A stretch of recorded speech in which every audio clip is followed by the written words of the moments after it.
Agora vamos lá. Vamos falar de alimentação. Quando a gente pensa nas nossas escolhas na alimentação, a gente que já é adulto, ok, a gente sabe, e às vezes a gente faz errado porque quer, mas a gente sabe que tem que comer um prato colorido, né? A gente, teoricamente, se não sabe, deveria saber o porquê de cada alimento, de cada grupo alimentar. Mas em relação às crianças, gente, seletividade alimentar, muitas vezes, passa pela fase da alimentação infantil. A gente precisa entender o que isso vai acarretar, quais são os prejuízos se a gente der força para essa seletividade, quais são os benefícios da gente contribuir para que ela passe essa fase onde a criança fica até mais chatinha, selecionando, escolhendo de forma muito rápida, tá bom? Porque a gente é o que come. E se a gente está pensando numa criança que está em desenvolvimento, a criança precisa se alimentar bem para que tenha um desenvolvimento bom. Quem vai explicar para a gente sobre seletividade alimentar, os impactos que isso pode representar na vida adulta, é ela que é especialista em comportamento seletivo alimentar, Carol Mourgel. Seja bem-vinda, Carol. Obrigada. Obrigada por estar aqui com a gente. Imagina. Uma alegria te receber. Obrigada a você, aqui, vou sentar no sofá com você. Ah, quer sentar ali ou sentar aqui? Tanto faz. A gente senta pertinho, pode sentar. Tá ótimo. Isso. Aí a gente bate esse papão. Vamos. Porque é tão importante, né? Sabe que eu fico sempre imaginando, assim, a nossa audiência. Acredito eu que eu tenha muitas vovós assistindo, até talvez mais do que mamães. Sim. E esse assunto é importantíssimo para você, vovó, também. As mamães, claro, todas elas muito atentas, os papais também. Mas, vovó, atenção, eu digo isso porque eu sou vó e às vezes eu tenho vontade de dar vazão ao processo seletivo do Bernardo diante daquele prato colorido, entendeu? Porque ele tá numa fase que ele já faz assim, ó. Já separa aquilo que ele não quer comer. Sim, entendo muito bem. Tem uma coisa que é bem importante da gente falar, Cláudia, que é o seguinte. A seletividade alimentar, ela é natural do ser humano.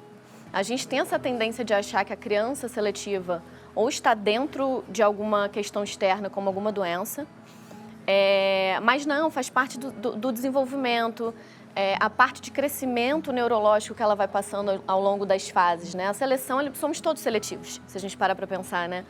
A gente escolhe o que a gente come todos os dias, a gente escolhe o cardápio da nossa casa, a gente escolhe a roupa que a gente vai usar. Então, isso é muito do processo do ser humano. Só que nós, adultos, não fomos ensinados a receber esse comportamento da criança de uma forma natural. Então, acaba que a gente, sem querer, muitas vezes, efetiva um quadro que deveria ser natural. Ok. Essa fase, porque assim, quando é pequenininho, pelo menos com o Bernardo era assim, comia o que a gente já oferecia e pronto. Essa fase onde ele começa a perceber os alimentos e começa a fazer escolha é normal? E ela fica ali transitando em que idade?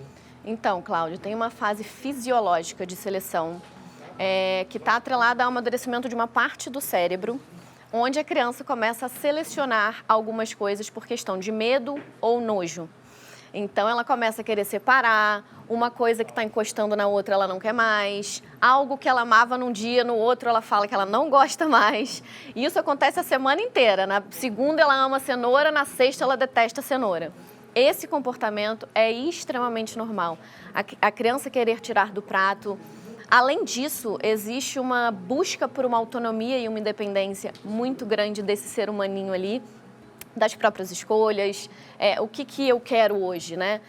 Nós fazemos escolhas e é importante a gente respeitar esse processo da criança. É um processo natural que, se nós como adultos não soubermos conduzir, pode sim efetivar o quadro e aí a gente vai para algo como uma dificuldade alimentar um pouco mais além. Então, vamos tentar aprender como é que a gente vai conduzir isso, né? Explica pra gente, Carol. Então, antes de qualquer coisa, a gente tem que entender o nosso próprio processo alimentar. Nós fomos ensinados a comer de uma forma. Precisa raspar o prato, precisa comer uma quantidade X de comida, não pode deixar comida no prato, tem que comer tudo que está nesse prato. Então, primeiro a gente precisa olhar para a nossa própria alimentação, para depois a gente conseguir guiar essa criança que está ali. Não tem como evitar a seleção, porque ela é natural do ser humano, ela está na gente o tempo inteiro. Mas tem como a gente entender o desenho do ser humano, como que uma criança recebe e percebe o mundo, como que eu posso ajudar uma criança a sentir menos medo de uma comida, menos nojo de uma comida. E a gente faz isso através da segurança. Eu digo no meu trabalho que a gente tem os 3 S's para que uma criança coma com efetividade. A segurança no alimento, a segurança no cuidador que a alimenta e a segurança no ambiente. A criança, ela tem o cérebro imaturo. A criança é emoção, a criança é reação, ela é irracional. Então, ela é incapaz, por exemplo, de fazer uma associação. Se a cenoura foi em palito e ela receber a cenoura em cubinho, para ela são alimentos completamente diferentes. A alimentação para a criança não é óbvia como é para um adulto. Então, para eles é tudo muito emoção, essa parte do cérebro que constrói raciocínio lógico, frases lógicas. Como que eu explico para minha mãe que eu tô enjoado de cenoura? Eles não têm esse vocabulário alimentar ainda, né? Então, eles precisam ser conduzidos. A gente sempre tem que olhar a criança, entender o contexto e tentar guiar essa criança da melhor maneira possível. Vamos tentar trazer isso para a prática. Tá. Como é que a gente passa segurança para a criança em relação ao alimento? Primeiro, expondo sempre. Então, como você falou aí do seu netinho, né? O Bernardo, ele comia de tudo e, de repente, ele para de comer. Essa frase eu escuto bastante no meu trabalho. Comia de tudo, de repente, ele não come mais nada. Isso é muito comum. O que acontece nesse momento? A criança, ela cria uma sinapse de memória, que a gente chama, daquele alimento. Então, ela criou segurança. Ela viu várias vezes o tomate, tocou, sabe a temperatura, sabe a textura, criou uma segurança ali. Quando essa criança fez ali 2 anos, que entrou nessa fase fisiológica que a gente chama de neofobia alimentar, não se assustem com esse nome, ele começa, eu não quero mais esse tomate desse jeito, eu não quero mais que esse tomate encoste no meu arroz. O mais importante de tudo nesse momento é a gente respeitar. Amor, não ficou bom para você encostando no tomate? Vamos fazer assim? Vamos botar num potinho do lado? Te ajuda dessa maneira? Quanto mais a gente dá liberdade para essa criança, mais ela vai voltando a interagir com aquilo da maneira dela. Então, quando ela se sente livre, ela consegue ir. Quando existe pressão, chantagem, brigas e gritos, o cérebro ele cria um mecanismo de fuga e luta. Ele fica numa zona vermelha, que a gente chama, né? Então, tudo que acontecer que tiver a ver com alimentação ou com comida, a criança subconscientemente vai fugir. Então, é o choro, as famosas birras, cospe a comida, bate, né, agressão física. Isso é um mecanismo de fuga e luta do cérebro. Não quero viver esse momento. Alguém vai me mandar comer, alguém vai me chantagear para comer e eu não me sinto confortável nessa posição. E aí, subconscientemente, ele foge. E aí a gente afasta a criança ao invés de aproximar para o processo. Então, sempre ter uma escuta ativa, olhar o contexto, acolher. O lúdico funciona demais com criança, né? Brincar com os alimentos, brincar. Será que vai explodir na sua boca o tomate? Será que está quente? Será que está frio? E seguir fazendo essa exposição para a criança não perder essa sinapse que ela tem daquele alimento. Porque senão ele volta a ser um alimento novo, de novo. E aí a gente tem que fazer toda uma introdução de novo desse alimento para essa criança. Você falou de 3 S. A segurança foi um deles. O outro? Segurança no alimento, no cuidador e no ambiente. Tá, então aí no cuidador seria o cuidador realmente manter a calma. Fazer dessa forma que você está falando. Importante manter a calma, importante ter consciência de como uma criança se desenvolve. Então, como que uma criança de 3, 4 anos, por exemplo, recebe os estímulos externos, né? Funciona para uma criança de 4 anos, na maioria das vezes, você falar, tá duro ou tá mole? Será que se você morder com seu dente explode? Vamos fazer um gol com tomate, né? E brincar ali naquele momento, geralmente funciona muito bem para essas crianças. O lúdico, a brincadeira funciona muito. Então, esse cuidador precisa ter respeito ao processo dessa criança, empatia, escutativa. Quando a criança fizer uma negativa, não se desesperar, porque não significa que ela não vai comer nunca. Não significa um prato dentro de uma alimentação diária, em 2, 3, 5 dias, uma semana, não vai fazer diferença. Então, é tentar manter dentro do possível a calma, porque a gente sabe que isso mexe num lugar muito interno nosso, né? Tem que nutrir. Só que antes de nutrir, a gente precisa construir a boa relação dessa criança com a comida e com as refeições, para que ela goste de estar ali, para que ela curta estar ali. Então, eu acho que o cuidador precisa manter a calma, acima de tudo, e ter esse conhecimento sobre como o ser humano aprende a comer, né? A gente não nasce sabendo comer sólido. É verdade, perfeito. Estou me lembrando de uma entrevista que a gente fez, não faz muito tempo, com uma nutricionista que trouxe pra gente as porções. Porque a gente, às vezes, tem na cabeça a nossa porção de alimento, né? O nosso prato. E para criança, é tudo muito menor. Então, ela estava mostrando o tamanho do estômago da criança e o tamanho da porção para a criança. Porque aí também tem essa questão, e algumas vovós, eu acho que principalmente, ficam nessa coisa do tipo, tem que comer mais, não está comendo nada, só esse pouquinho. Como é que a gente sabe se a criança está ou não satisfeita? A criança, a gente nasce sabendo o que é fome. Isso é fisiológico. Então, o bebê sente fome, ele chora, ele mama, ele para de chorar. A fome é fisiológica. Comer sólidos é um processo aprendido. Eu brinco que é uma habilidade aprendida que a gente aprende pro resto da nossa vida. Porque até hoje a gente muda nosso paladar, né? Ele é muito espiral. Tem dias que a gente gosta de uma coisa, a gente aprende a comer outras coisas. Com a criança não é diferente. Ela precisa desse processo de aprendizado, sabe? Você falou sobre a quantidade de comida, né? E essa é uma pergunta que eu recebo muito também, que é sobre tá comendo muito pouco, não tá comendo nada. E o nada pra gente, o pouco pra gente, a gente não sabe o quanto que é pro outro, né? Então, uma dica que eu sempre dou é coloca muito pouca comida no prato. Isso diminui a sua expectativa como cuidador, como vovó, como mamãe, né? De raspar o prato, que é o que a gente fica buscando. Diminui a ansiedade da criança quando a gente entrega um prato muito cheio de comida, isso assusta o cérebro. E o cérebro automaticamente, opa, eu não vou comer isso tudo, eu não vou dar conta, eu não quero, socorro, eu tenho que sair correndo. Então, diminuir a quantidade de comida no prato também funciona muito bem. E deixar o prato limpo, assim, bem exposto, para que a criança consiga ver os alimentos. E ali ela fazia a escolha dela, dentre o que foi servido, o que eu quero comer, quanto que eu quero comer, né? E a criança, ela é extremamente conectada ao corpo, 100% conectada ao corpinho. Então, quando ela não tiver fome, ela vai dar sinais de que ela não tem fome. Quando uma criança não está comendo, existe uma razão. Nunca é por nada, sempre tem um motivador. Perfeito. Ela desanima rapidinho, comeu, tá bem, ela já quer fazer outra coisa, né? Com certeza, com certeza. Desde que eu sou pequena, minha mãe fazia isso, meus cuidadores faziam isso, né? A brincadeira do aviãozinho. Olha o aviãozinho e abrir a boca e tal. Isso é benéfico? Como é que isso é visto hoje em dia? Também recebo bastante essa pergunta. O avião em si não é ruim. Ele é uma forma lúdica da gente ajudar aquela criança ali naquele momento. O problema do avião é o adulto, geralmente, que usa o avião para distrair a criança, para que essa criança abra a boca, para que essa criança coma.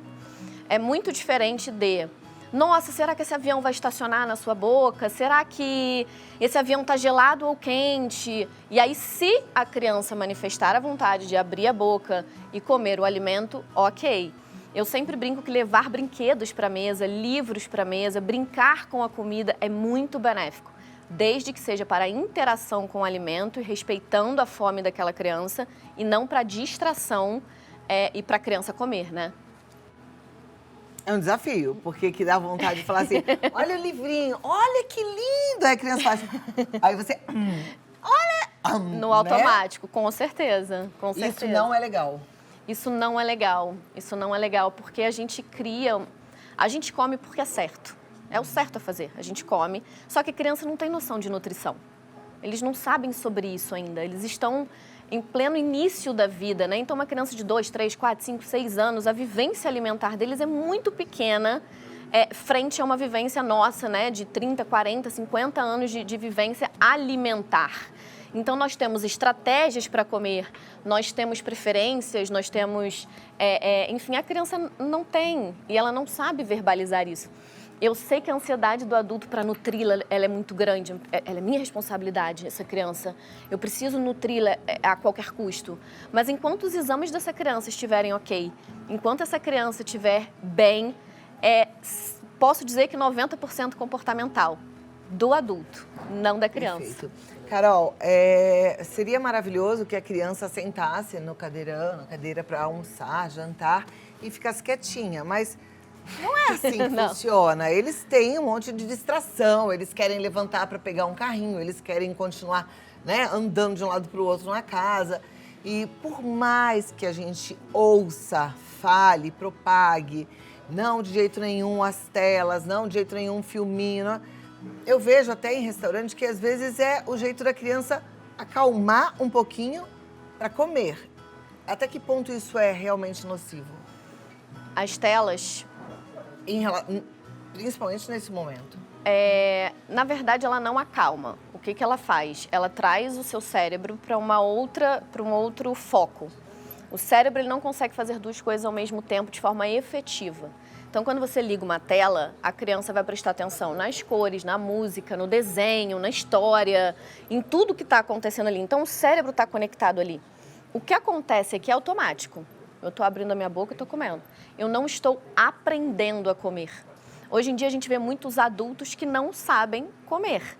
Comem as emoções, come quando está feliz, quando está triste, come quando está sem fome. Tem necessidade de raspar o prato até a última gota, porque mesmo passando mal, isso a gente carrega da nossa infância, né? Toda a nossa alimentação vem da infância. Então, o foco precisa ser na boa construção de relação. Quando você ensina uma criança a comer, a gostar dos alimentos, a gostar do momento da refeição, a querer estar ali com a mãe, com o pai, ela vai fazer isso em qualquer lugar. E aí não precisa usar a tela ou qualquer outra coisa para que ela calme e fique. Mas é natural a criança querer sair e explorar o mundo. Isso é totalmente natural do desenvolvimento dessa criança. Maravilha. Eu já li algumas vezes, até mesmo nas redes sociais, que é importante sentar à mesa com a criança e trazer ela para aquele momento prazeroso da família, que seria um almoço ou um jantar e todo mundo fazendo a refeição junto. Só que isso não combina com a rotina também que os próprios pediatras indicam que a criança tenha, dependendo da idade. Eu falo isso agora na minha experiência com o Bernardo, que eles têm um horário, por exemplo, o Bernardo, ele almoça por volta das 11 horas, 11h30, ele janta por volta das 5h30, 6 horas, e esse horário ninguém vai comer, nem os pais vão almoçar nesse horário, nem jantar às 5 horas da tarde. Sim. Então, é ele que vai comer. Como é que faz isso? Porque às vezes a gente recebe umas orientações muito difíceis de serem encaixadas no dia a dia. É difícil, até porque a gente tem uma rotina corrida, né, às vezes, e enfim. Mas você falou uma coisa interessante, que é, ele tem que comer naquela hora e a gente não tá com fome. E raramente a gente olha para a criança. Será que essa criança está com fome nesse momento também? Ou a gente está insistindo que ela coma no horário que a gente, né, que normalmente os adultos impõem? Então, eu sei que a rotina é diferente, dependendo da idade da criança, ela precisa ter uma rotina diferente.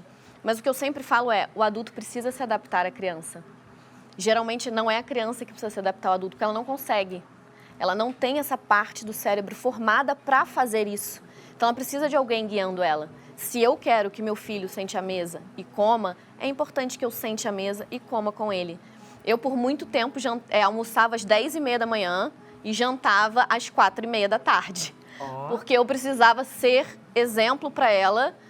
E hoje eu consigo que ela entenda os momentos de refeição. Então, independente de ser 4h30, 5h30, 6h30, ela entende que quando estamos juntas fazendo uma refeição, esse é um momento importante. Então, a gente vai criando, a gente vai construindo isso, sabe?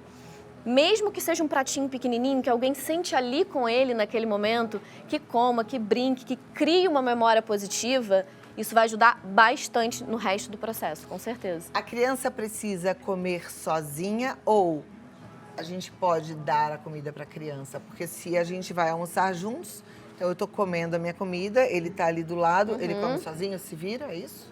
Geralmente, os adultos têm a tendência de querer dar para a criança porque a gente quer controlar o que a criança vai comer.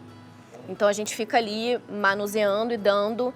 É importante deixar a criança ter essa independência nesse momento, sim. Ensinar, estimular, usar os talheres, como, né? Enfim, isso é super importante. Não acho um problema dar. Eu acho que é um problema quando isso vira um hábito, principalmente quando o adulto quer controlar aquela quantidade que a criança vai comer ou os alimentos que a criança vai comer ali naquele momento. O ponto, eu acho que não tem que ser esse. Porque comer dá trabalho e o cérebro é preguiçoso. Ele vai fazer tudo para fugir. Então, para uma criança, às vezes é bem mais legal sentar, abrir a boca e a minha mãe fica ali me dando a comida, né? É bem mais legal. Mas é legal a gente estimular, sim, essa independência, não tendo problema nenhum de ajudar. Geralmente, o jantar é uma refeição mais difícil, a criança já está cansada, já passou o dia inteiro. Ai, não quero, espetar garfo, equilibrar na colher, não quero. E ela começa a pedir essa ajuda dos adultos, né?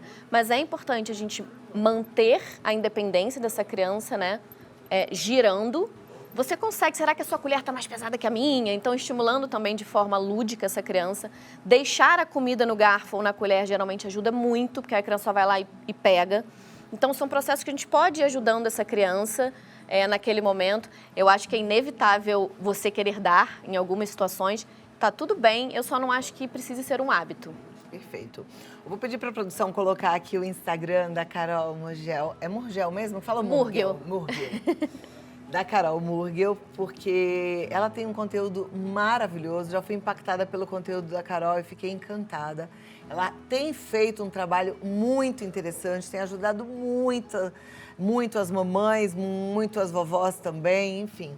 Então, se você tem uma criança, quer aprender a lidar bem com esse processo todo da alimentação, já segue lá, Carol Murgel, tá bom? Tenho certeza que você vai encontrar muita informação boa. Carol, me dá 2 minutinhos, a gente vai abrir para as perguntas do telespectador e eu volto para você vir Claro, com certeza. Eu já perguntei um monte de pessoa curiosa, mas ainda tem gente com mais curiosidade. Ai, mas lá eu pra te adoro. mandar pergunta, tá bom? Tá Você ótimo. capricha lá aí no Vida Melhor Oficial. Pode mandar, Vida Melhor Oficial. Tô esperando a sua pergunta para Carol Murgel. Volta agora com a Carol Murgel. E a sua pergunta, a sua dúvida.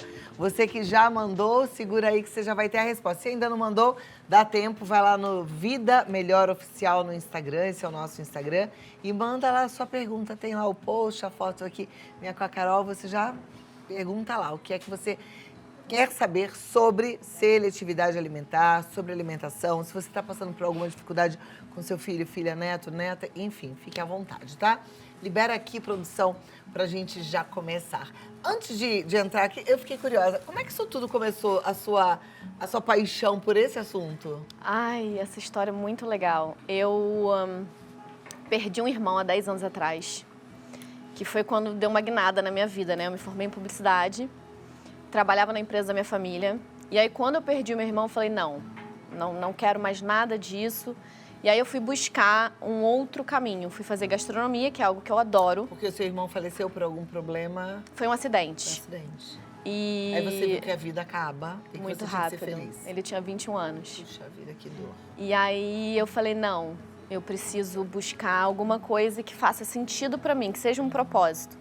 Aí fui fazer gastronomia, abri 2 empresas, fechei, porque ainda não tinha conseguido encontrar meu propósito. E eu estava começando uma pós-graduação quando eu descobri minha gravidez. Era uma pós em nutrição aplicada à gastronomia. E aí eu tive um módulo de alimentação infantil nessa pós. E eu falei, eu achava que era diferente disso.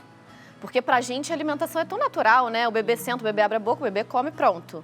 E comer não é isso, né? Comer não é um processo natural, ele é uma habilidade aprendida. E aí eu falei, nossa, mas não, calma. Aí eu fui totalmente para esse caminho, fui buscar cursos aqui sobre seletividade alimentar, que não tem, infelizmente. E geralmente a seletividade é sempre atrelada a alguma doença. E seletividade alimentar não é doença. Ela tem 2 vertentes. Ela pode incidir, caso exista uma questão externa, então a criança tem um problema gástrico, alergênico, de processamento sensorial, vai acabar incidindo na alimentação por conta disso. Mas sempre tem a vertente comportamental. Sempre, porque isso está ligado ao desenvolvimento neurológico. Então, não tinha em lugar nenhum nada que eu pudesse estudar sobre isso. E aí só fez sentido para mim quando eu me formei como educadora parental. Então, quando eu fui entender o desenho do ser humano, como que uma criança se desenvolve, neurociência infantil, aí tudo fez sentido para mim, tudo se encaixou. Eu falei, é isso. Que legal. E aí, agora eu tô aqui. Coisa boa, você tem uma filha... Eu tenho uma filha de 5 anos, a Valentina. Que delícia, parabéns. Olha, a Doris Peixoto diz, boa tarde, meu marido passou muito mal há uns anos depois de um rodízio de comida japonesa. Desde então, ele não come frutos do mar de jeito nenhum, muito menos se eles forem crus. Como lidar com isso? Isso pode acontecer, inclusive, com crianças, né? Quando a gente come alguma coisa estragada ou quando a gente come alguma coisa que faça mal ao corpo, o cérebro, automaticamente, ele aciona um mecanismo de defesa. Então, ele vai se defender dessa maneira. Eu comi isso me fez mal, eu não como mais. É bem literal. Ele pode continuar se expondo a isso de maneira bem devagar, começa com talvez ela falou cru, né? Então, talvez começa com os cozidos primeiro, frequenta o mesmo ambiente, ver outras pessoas comendo. Isso pode ajudar ele a se aproximar desse alimento de novo. E talvez demore um tempo, né? Me lembrei que uma vez eu comi também um filé à parmegiana que me fez muito mal. Fiquei uns anos sem nem querer olhar. Depois voltei a comer. Exatamente. Isso acontece muito com crianças também. Só que elas não sabem verbalizar isso. Então, determinada vez comeu um brócolis azedo. Mas ela é uma criança irracional. Ela não sabe, mãe, hoje eu comi um brócolis azedo na escola e para mim não faz o menor sentido. Inclusive, eu falo muito sobre esse assunto no livro que eu vou lançar daqui a pouquinho. Chama Tina e o Medo do Brócolis. É um livro infantil, porém para ajudar os pais também. Né? Então, ele ajuda a criança a significar o que aconteceu. Foi uma história que aconteceu na minha casa. A minha filha amava o brócolis, era o alimento que mais ia da noite para o dia, cuspia. Falei, gente, se eu não tivesse o conhecimento, eu teria sido uma mãe que entraria em desespero. Meu Deus, o único alimento verde, não vai comer nunca mais, como é que eu vou fazer? E aí eu olhei para o contexto e eu identifiquei que foi porque a gente leu um livro sobre cárie. E o bichinho que comia cárie era verde e parecia um brócolis. Então, ela fez uma associação e ela se afastou do alimento. Olha, que interessante. E aí é muito importante, por isso que eu falei que é tão importante a gente olhar contexto, porque a criança não sabe te dizer, eu comi um brócolis azedo na escola e isso, para mim, não faz mais sentido. Ela acha que todos os brócolis vão estar azedo, né? A criança é muito literal. Que interessantíssimo. Papo bom, hein, gente? Ó, Ronaldo Kleber está dizendo, sou vegetariano, por conta de problemas de saúde, tive que voltar a consumir carne branca. Ainda não consigo comer carne vermelha. Como posso voltar a consumi-la? Olha, da mesma maneira que eu ensino as crianças, os adultos podem usar a mesma técnica. Eu era uma criança que foi obrigada a comer beterraba a minha vida inteira. Então, adulta, eu tinha um pavor de beterraba, de fazer ânsia só de ver a beterraba de longe.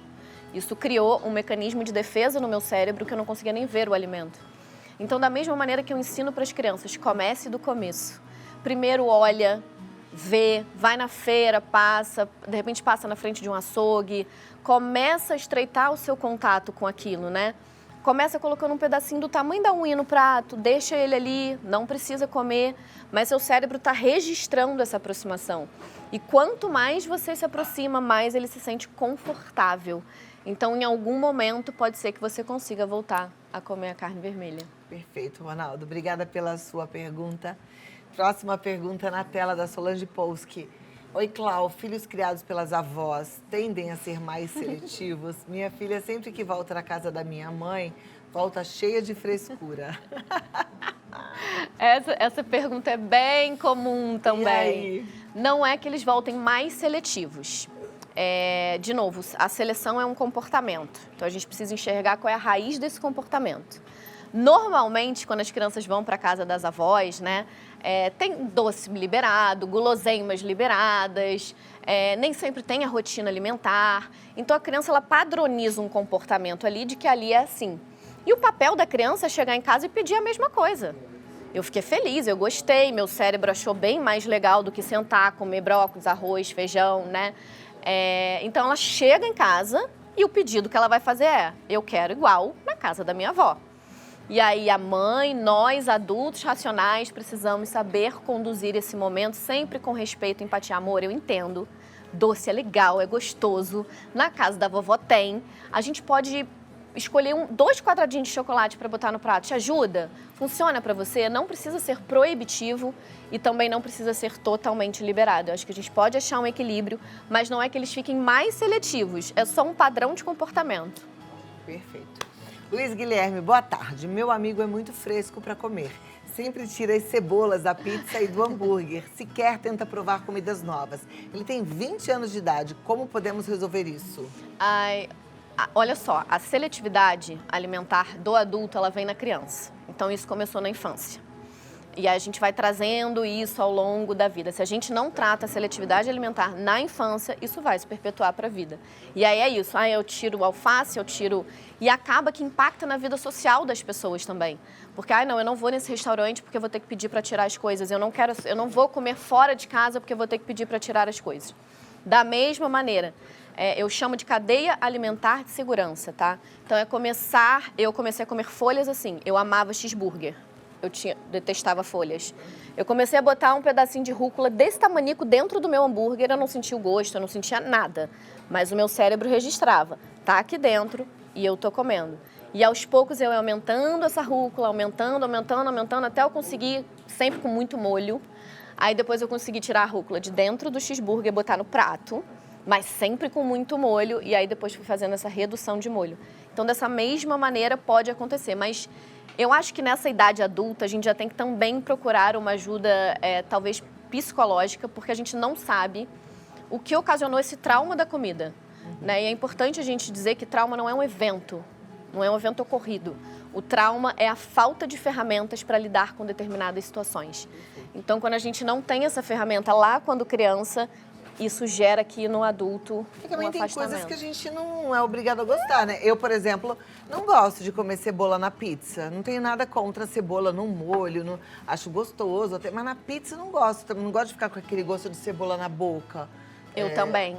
Eu não consigo comer a cebola crua de maneira nenhuma. Né? Então, acho que é gosto. Me faça uma dobradinha. Eu não vou comer, gente. Não dá, não curto.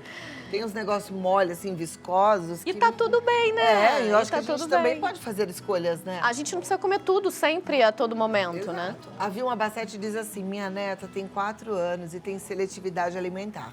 Só come alimentos secos e claros. Como posso ajudá-la? Ela não come alimentos cozidos, arroz, feijão, coisas moles. A primeira dica que eu vou dar para... É uma vovó? É uma vovó. Primeira dica que eu vou dar para ela é que procure uma terapeuta ocupacional, de preferência com diploma em Aires. Por que eu tô falando isso? É muito claro ali, secos e claros. Então, ela tem uma preferência pelo seco e pelo claro. Pode ser que ela tenha o que se chama de transtorno de processamento sensorial. Não é uma doença, não é... Simplesmente os sentidos dela não se conectam. Então, ela não consegue processar, por exemplo, alimentos vermelhos. Não consegue processar alimentos moles. E aí, a terapeuta ocupacional vai fazer esse trabalho de integração sensorial, porém, a parte comportamental continua existindo. Então, mesmo que faça essa busca por essa terapeuta ocupacional, é importante entender desenvolvimento, comportamento e guiar essa criança em casa também. Perfeito, Vilma. Olha que dica preciosa aí que você recebeu da Carol Mugel. Faça isso. Acho até que, como é neta, deveria conversar com a sua filha ou com o seu filho, né? Para ver se eles concordam, mas precioso isso. Carol Mugel, essa maravilhosa, tá lá no Alimentando com Respeito. Eu amei te receber. Eu também amei. Você veio do Rio de Janeiro? Eu vim do Rio. Puxa, que honra, que privilégio. Imagina, a honra foi minha. Muito obrigada pelo convite. Obrigada mesmo. Lindo aqui do meu lado, que me deu saudade, todos os meus, que eu também sou carioca, né? Só que eu moro aqui em São Paulo há 33 anos, só já perdi o sotaque. Mas vem assim, com esse jeitinho que lembra toda a minha família que eu amo. Muito obrigada pelo convite. Levo sim. Gente, de todo o meu coração, sigam, compartilhem a Carol Mugel, porque o que ela faz, vocês entenderam, que é praticamente único, é um trabalho pioneiro e é um trabalho super necessário, tá? Alimentando com respeito. E se quiser convidá-la para palestras, aulas e passar em consulta, 21 98221 4749. 21 98221 4749. Um ótimo retorno pro Rio. Muito obrigada. Obrigada e até a próxima. Obrigada pela troca. E volte sempre, tá bom? Dá um beijo na Valentina. Valentina, obrigada.